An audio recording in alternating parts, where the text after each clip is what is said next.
Now, in the 8th and final episode of Effects, sort of the epilogue, if you will, I'm going to talk about effects order, the order of the effects in your chain, and also whether you really need lots of these effects or not. Of course, we all want to make our tunes sound futuristic, we want to make them sound contemporary, we want to give everything an edge.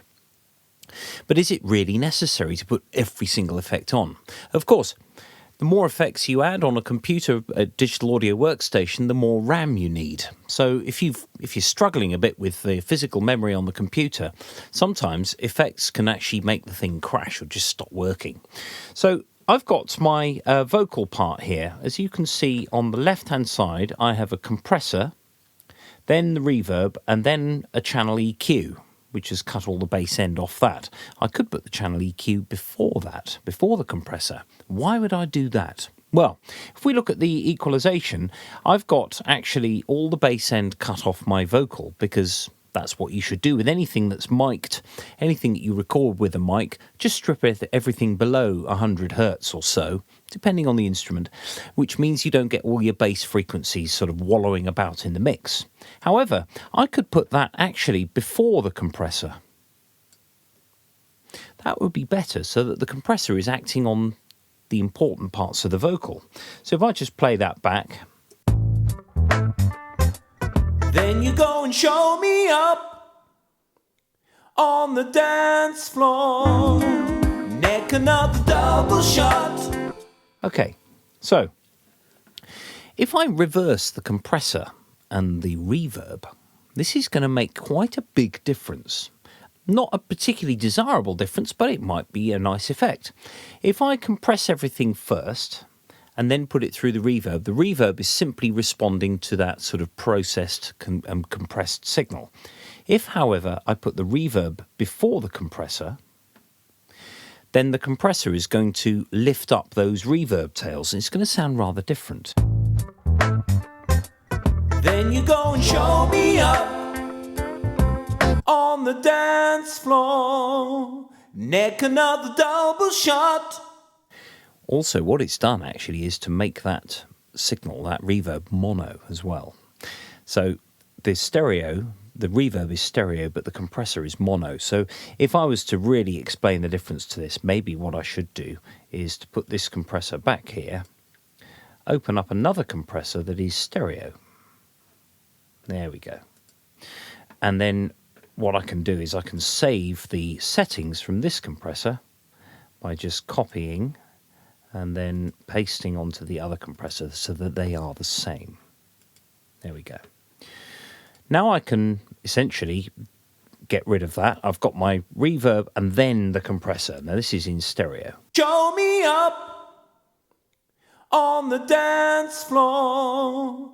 Okay, so if I put the other compressor in, you'll hear that the reverb is quieter. Show me up! And shorter, because the compressor after the reverb has brought all of those lower volume levels right up. So it can play havoc with what you're doing. The other thing to be aware of with effect order is the level of the output of each effect. Now, of course, the computer has all sorts of algorithms that can help with this.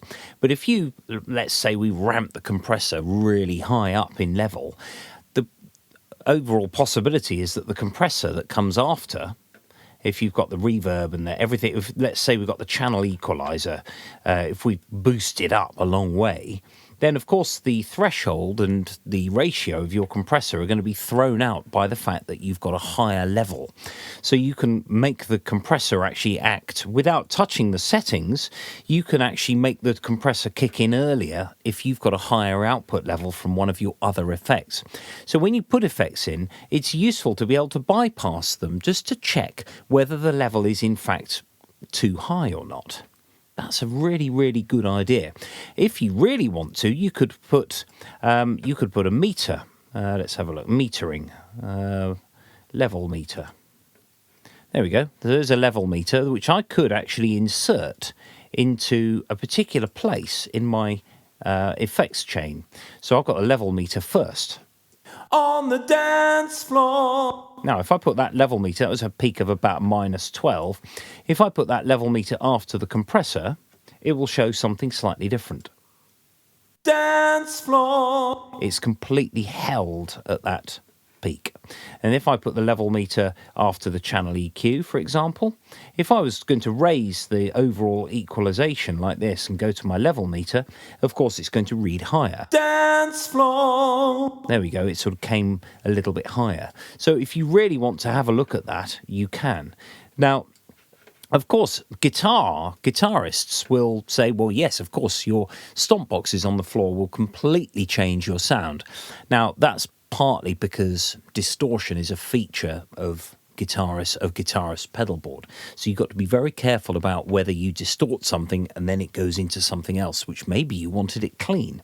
So there is a sort of a little bit of a sort of an epilogue about your effects. You've got to be very careful to make sure that, especially if you've got a limiter on your output and then you put another couple of things after your limiter, you may indeed actually boost the level up again higher than 0 dB. So, for example, if I play the mix back, Neck another double shot. as you can see, the limiter is strapping the output of that to 0.0 dB. In fact, I'll just do my usual thing of just taking it very slightly below, just for safety's sake, for older CD players and things like that, and just play that mix back. Now, if I put this vinyl strip, if I just put that on,